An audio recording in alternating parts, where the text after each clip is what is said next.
हाँ हाँ डालो डालो, अभी किसी को नहीं चाहिए। आंटी आप रख ले, नहीं आएंगे अब। वो मैंने नहीं, वो मैंने उसका जूम किया हुआ है, मतलब आपका नहीं प्लीज। सब कुछ कबाब कबाब मिक्सचर है। बॉयल के लिए एक बंदे ने रखे थे मैच, दूसरे ने किए गोल गोल, तीसरे ने, और हाँ नहीं सबसे ज्यादा मुझे चाहते, मैंने किया सब कुछ। अस्सलामुअलैकुम, कैसे हो आप सब लोग। वेलकम टू माय चैनल एक न्यू वीडियो के साथ। उम्मीद है आप सब खैरियत से होंगे और खुश मज़े में होंगे। अब आज हम लोग क्या करने लगे हैं, चिकन और फिर उसके बाद आलू को हम ऑलरेडी बॉईल कर चुके हैं और वो मैं फ्रिज से निकाल के ले आई हूँ।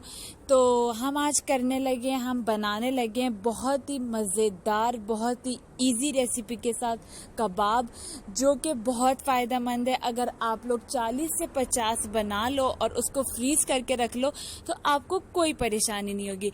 जब भी कोई मेहमान है, बेशक वो शॉर्ट टाइम में आए, बेशक वो बता के आए ना बता के आए, आप लोग के फ्रिज में पड़े होंगे आप लोग के पास कबाब, जो कि आपने सिर्फ अंडा फेंट के उसमें उसको डिबो के और उसको तल लेने हैं। अब कैसे क्या करना है, आप लोग सबसे पहले कर लोगे आलू को बॉईल और चिकन को बॉईल। चिकन आप लोग बोनलेस भी ले सकते हो, आप लोग होल चिकन भी ले सकते हो फ्रोजन। अगर आप लोग को वो किसी में नहीं यूज हो रहा तो आप लोग वो इसमें यूटिलाइज कर सकते हो। उसके बाद बॉईल करने के बाद आप लोग उसको अच्छे से मैश कर लो। आलू को इस तरह मैश कर लो कि उसमें वो जो गुठलियां हो वो ना बने। फिर उसके बाद चिकन को ऐसे तार तार, जैसे मैं आप लोग के साथ वीडियो में शेयर कर रही हूँ, अच्छे से तार तार उसको कर दो, सेपरेट कर दो बिल्कुल। जितना कर सकते हो अच्छी तरीके से उतनी अच्छी तरीके से कर लो। जितना आप लोग का चिकन बारीक होगा उतने आप लोग की कबाब की लुक निकल के आएगी और उतने आप लोग के कबाब टेस्टी लगेंगे। तार तार करने के बाद चिकन के, फिर उसके बाद आप लोग क्या करोगे, मिसाले ऐड कर लोगे। मिसाले आप लोग अपने हिसाब से डालोगे, लाल चिली पाउडर, जो भी कॉमन मिसाले होते हैं, जीरा पाउडर, नमक, सब कुछ अपने हिसाब से। आप लोग ग्रीन चिलीज भी काट सकते हो अगर आप लोग को बहुत स्पाइसी खाने हैं। और आप लोग सब्ज़ धनिया तो लाजिम काटो ताकि आप लोग के कबाब की लुक निकल आए। अब कबाब की लुक निकल आए के क्या मतलब है कि मतलब वो प्रेजेंटेशन में भी अच्छे लगे और जब आप लोग उसको फ्राई कर लो तो उसमें वो ग्रीन ग्रीन फील हो और उसमें वो खाने का दिल भी करे। अब कबाब के साथ लाजिम है कि आप लोग चटनी बनाओ।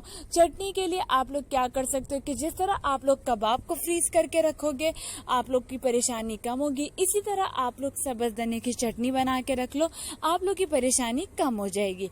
अब आप लोग का देख सकते हो कि मेरा चिकन कितना ज़बरदस्त तार तार हो चुका है, इतना अच्छा।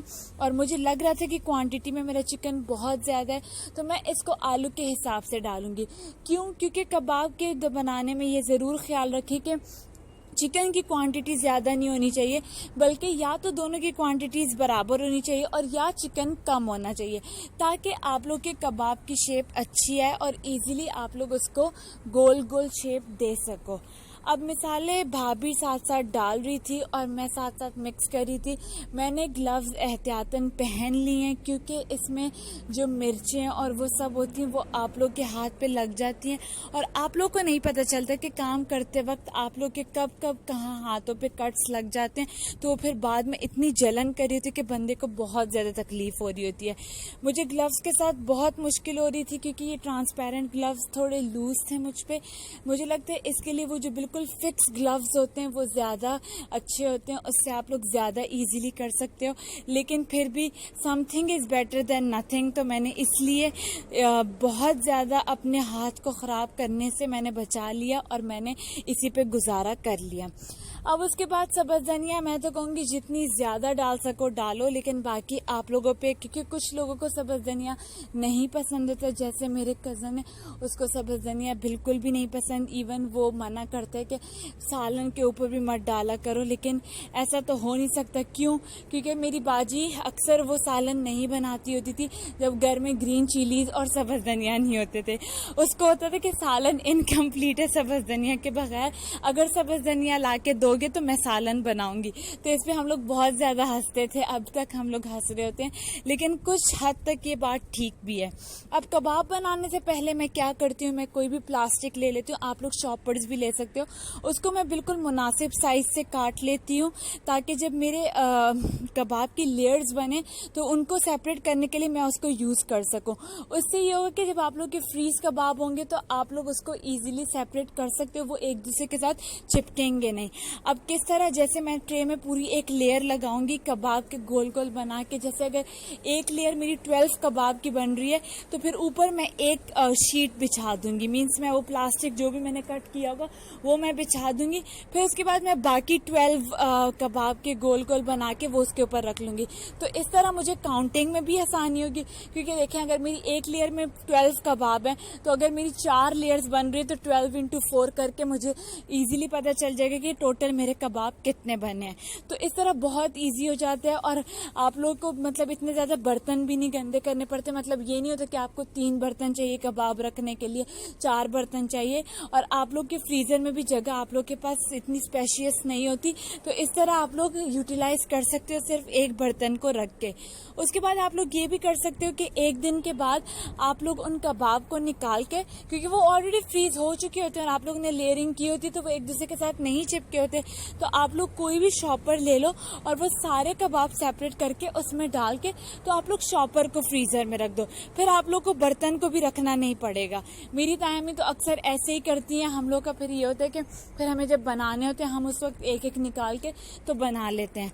अब बनाने के लिए आप लोग क्या करोगे, क्योंकि वो मैं रिकॉर्ड नहीं कर सकी क्योंकि गेस्ट ने आना था, तो उस वक्त हम कबाब बनाने लग गए थे, तो मैं उनके साथ बैठी हुई थी, तो कबाब सिस्टर और भाभी फ्राई कर रहे थे, तो इसलिए मैं वो वाला पार्ट नहीं रिकॉर्ड कर सकी, इसलिए मैं आप लोग को ज़बानी शेयर कर लेती हूँ।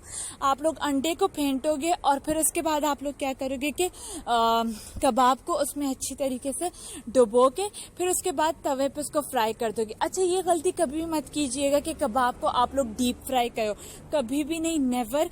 आप लोग का कबाब पूरा ख़राब हो जाएगा, आप लोग का सारा मटीरियल वेस्ट हो जाएगा। कबाब को कभी भी डीप फ्राई नहीं करना होता, बल्कि आप लोग जितना ऑयल एग के लिए डालते हो, अंडे के लिए बनाने के लिए, उतना ही ऑयल आपको कबाब बनाने के लिए भी चाहिए होता है। मैं बहुत ज़्यादा बोर हो रही थी तो मैंने साथ में फिर ड्रामा लगा लिया था, मोहब्बत तुझे अलविदा। मुझे नहीं पता आप लोग देखते या नहीं देखते, लेकिन उसमें स्टोरी बहुत अच्छी जा रही है। उसमें ये दिखाया हुआ है कि जब किसी बंदी के पास पैसा आता है तो वो कैसे चेंज हो जाता है, और मुझे लगता है रियलिटी में भी यही चीज़ है कि जब एक इंसान के पास पैसा आता है तो उसमें गुरूर खुद ब खुद आ जाता है, जबकि ऐसा नहीं होना चाहिए। फिर उसके बाद दस्तरखान हमने बिछा दिया था और माशाल्लाह से बहुत ज़्यादा डिशेस ऑलरेडी बन चुकी थी। सब अपने अपने मोबाइल में स्नैप्स बना रहे थे और मैं बस हंस रही थी। मैंने कहा मुझे भी वीडियो बनानी है, इसलिए तुम लोग कोई फ्लैश ऑन कर रहा है तो कोई क्या ऑन कर रहा है, तो आप लोग देख सकते हैं कि सबके हाथों में मोबाइल थे, क्योंकि सबको अपने लिए स्नैप बनाने थे। मेन्यू में बिरयानी थी, कबाब था, चना चाट था, मीठे में कस्टर्ड था, और फिर उसके बाद आप लोग देख सकते हो फ्रूट चाट, बाकी सब जो जो होता है वो सब बन गया था अल्हम्दुलिल्लाह। अच्छा, कबाब बनाने के लिए आप लोग ये भी कर सकते हो। मेरी एक आंटी हैं, वो ऐसे करती हैं कि पहले अंडे में डिप करके फिर उसके बाद ब्रेड क्रम्स में डिप करती हैं, वो भी बहुत टेस्टी बनते हैं। उसके ये होता है कि जो आउटर लेयर होती है ना वो आपकी थोड़ी क्रिस्पी टच वाली आ जाती है। तो और कबाब की बहुत ज़्यादा तारीफ़ हो रही थी और सबको बहुत पसंद है। स्पेशली एक जगह पे तो पूछा भी गया कि कबाब किसने बनाए हैं। वो रिकॉर्डिंग मैंने म्यूट नहीं की, आप लोग वो उसी तरह सुनना। और बस फिर इसके साथ मेरा मेन्यू इंजॉय करें। और मुझे एक और बात ये कहनी थी कि बच्चे बहुत ज़्यादा तंग करते हैं, स्पेशली जब कोई आ जाए आपके घर, कोई गेस्ट आ जाए तो बच्चे ऑटोमेटिकली बहुत ज़्यादा तंग करते हैं। क्यों तंग करते हैं? क्योंकि वो इग्नोर हो रहे होते हैं और हम खुद भी उनको इग्नोर कर रहे होते हैं। हमें नहीं पता चल रहा होता कि उनको भूख लगी या उनको कुछ खाने को दें, हम लोग इतना बिजी हो जाते हैं। तो इस तरह बच्चा हाइपर होना शुरू हो जाता है। तो इवन हमारा मन्नू भी कल इसी तरह कर रहा था कि वो बहुत हाइपर हो गया था, तो फिर वो तंग कर रहा था। तो एंड में फिर क्या हुआ कि वो अपने टॉयज लेके तो वो इस बास्केट में बैठ गया, जो कि बहुत फनी सीन था। तो मैंने ये भी रिकॉर्ड किया, लेकिन वो चिप्स खा रहा था बैठ के और वो ऐसे खा रहे थे जैसे उसको बहुत ज़्यादा भूख लगी हुई थी। तो इसलिए मैं आप लोग को ज़रूर कहूँगी कि बच्चों को कोशिश किया करें कि साथ साथ कुछ दे दिया करें, तो वो फिर इतना ज़्यादा नहीं तंग किया करेंगे। आजकल के बच्चों को टैकल करना आई नो थोड़ा सा मुश्किल है, लेकिन बस थोड़ा दिल बड़ा करना पड़ता है और उनकी तरह उनके साथ चलना पड़ता है, तो ख्याल किया करें। और फिर कस्टर्ड मैं सर्व कर रही थी, हम लोगों ने चाय के साथ सर्व कर लिया। अगर आप लोग को इसकी रेसिपी चाहिए तो मुझे कमेंट्स में ज़रूर बताना। तो मेरे अगले व्लॉग्स ना मिस करना, क्योंकि बहुत इंटरेस्टिंग होने वाले हैं। इसी के साथ मैं चलती हूँ, अपना बहुत सारा ख्याल रखें। अल्लाह हाफिज़।